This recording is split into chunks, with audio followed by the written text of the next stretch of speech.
This was a much needed episode in order to explore the story and lore of this new series. So hello and welcome to Under YZ. My name is Soham and today we are going to talk about Digimon Adventure Reboot Series 2020 episode number 31. But before that, if you're new here, then please consider subscribing to the channel since I do weekly anime and manga related content along with Digimon Adventure reviews. And that being said, let's begin the video. Now, this was not the best episode so far of the series, but it did clear some of the confusions that we had so far, and it was very necessary in my opinion, especially to clear out some of the confusion in regards to the lore and story of this series. Moreover, I really like the way in which the plot was resolved here and how Lopmon got his memories back and how it all tied back to the data that was given to the Digidestined prior to the arrival in the digital world or just after the arrival into the digital world. This linked up very well with the ancient war which was foretold to us, and we got more information about it here.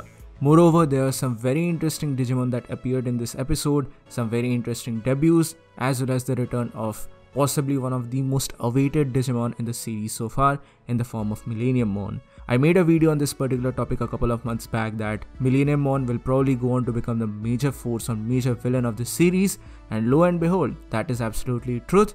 The main villain has been revealed and it is undoubtedly Millenniummon. But what happened here is very interesting because the Digivolution of Wargreymon, that is the light of Digivolution, triggered back the memories of the holy Digimon Lopmon, and it goes on to tell Sora and Taichi the entire story of the Digimon War and how the forces of light and darkness collided with each other and what exactly happened there. We got some very interesting information in regards to the Black Lightning which was revolving around the Earth, and the plot with the International Space Station is also revolving very fast, so this will be very interesting to see.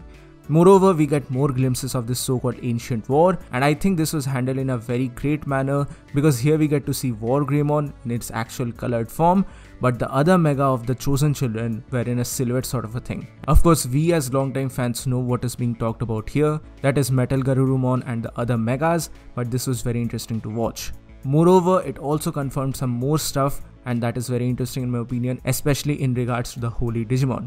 We get to see Angemon transform into a Holy Angemon, and just beside Angemon there is Angewomon in a light silhouette sort of a thing, and she digivolves into none other than Seraphimon. I was really happy to see this because I'm not a very big fan of the Magikdramon design, so for me to see Ophanimon once again, this was really good.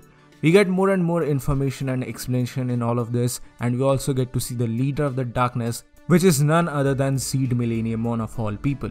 Thus, the overall plot with Hikari is also getting interesting because Taichi goes on to ask Lopmon that who is the other Holy Digimon and is Hikari one of the chosen children.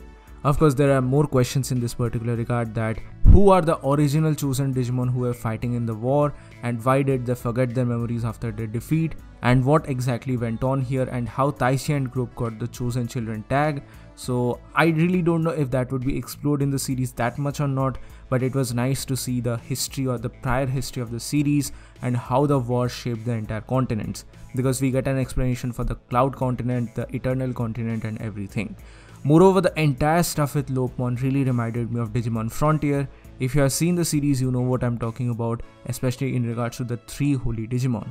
And of course, on the topic of Lopmon, we get to see the original form, the good form of Cherubimon, which was really awesome in my opinion. I'm a huge fan of this Digivolution line along with Terriermon, so in order to see them once again here in the anime, this was really great. But moving on, the forces of the darkness attack our heroes. Now obviously Lopmon is also there with them, so they have also noticed the Holy Digimon, but one by one more and more Digimon are coming up and attacking our heroes, and this was some really great stuff. I was not expecting a couple of Digimon here, which was very interesting in my opinion. So the first group of Digimon that appeared and attacked the heroes are Bakemon, but just after them there is Metal Phantommon. Not Phantommon, rather Metal Phantommon.